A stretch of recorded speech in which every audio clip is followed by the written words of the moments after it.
And it's the second wave millennials that you have to pay attention to. They're the young people coming into the workplace today.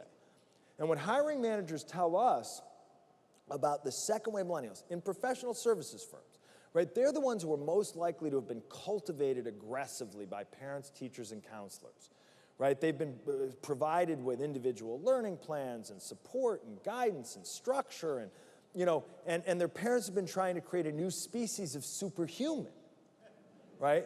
And that's why they all seem like they have superpowers, right? But they have blind spots. That's why they seem like they're from another planet. And so, what hiring managers tell us about young people who can walk through your door on day one is there's two kinds who can walk through your door on day one. The first kind walk through your door like this. Like, they seem lower maintenance, and then they show up, they keep their head down, they keep their mouth shut, they don't make suggestions, they don't make demands, they don't make requests. They're trying to stay below the radar. The problem is if you hired that person, you hired the wrong person. They're what we call way station employees. Among the second wave millennials, if you hire someone who wants to stay below the radar, you hired someone who's not really sure what he or she wants to do. This is the best they can do right now. They're going to soak up your resources while they figure out what they really want to do. And then they are in danger of selling your development investment to the highest bidder. They are the prime offenders in the development investment paradox. The irony is, if you hire the right ones among this generation, if you hire the best young people, they're going to show up like this. I'm here! And then you say, oh, right, we forgot you were starting today. And they say, but it's me. It's me. Don't you remember me from the interview? You've got to remember. How could you not remember me? Remember the second interview I brought my mom? Right? And so, oh, yeah, now it's coming back to me. Now it's coming back to me. Why don't you sit over here and go over these documents from HR while I figure out where you're going to sit? And they're like, but I've been to your website. There's 17 things we need to change about this place immediately. I'd like to volunteer to head up a task force to make some of these changes. And you want to say, well, gee, no hard feelings, but for me, this is just Monday. Because I've been here for 30 years. Right? Cut. And so sometimes people say to me, well, do they really have higher expectations than those of previous generations? And our research shows that they do. They don't have greater needs and wants.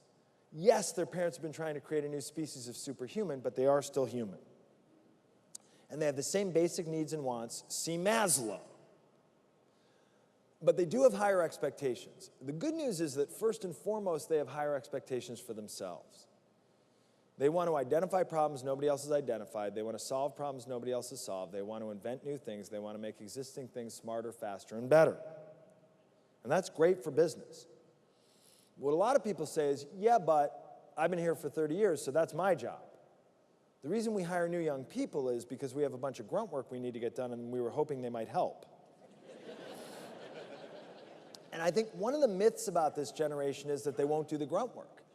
I have interviewed thousands and thousands and thousands of them. They're like, grunt work? I'll do the grunt work. I'll work circles around those older, more experienced people. I'll do the grunt work until they drop from exhaustion. Let's go. Right? They will do the grunt work. But there are two catches. They won't do the grunt work or anything else in exchange for vague promises about long-term rewards that may or may not vest in the deep, distant future. No way. And what young people tell us every day is, oh yeah, I got there, and they said, oh, here's where you could be in 5 years, here's where you could be in 10 years. They're like, I don't even know what they're talking about. No hard feelings, but where am I going to be tomorrow, next week, next month? One young person we interviewed said, I know they think they're the masters of the universe, but gee, the Soviet Union disappeared overnight, Arthur Anderson, fill in the blank. One young person we interviewed said, my boss keeps telling me, stick with me, and here's where you'll be in 5 years. She said, I'm dying to turn around and say to that guy, I hate to tell you, pal, but you don't know where you're going to be in 5 years. And what I love about that is, they're onto something. Right? They want to know, so if you want one thing to take away, it's they think short-term and transactional. That doesn't mean they can't be long-term employees, but you gotta plug into their short-term transactional mindset. Today, tomorrow, this week, this month, this year, next year. That's how you get them to the long-term. One short-term transaction after another. You don't wanna work on Thursday? Here's what I need from you by Wednesday at midnight. Let's take it one Thursday at a time.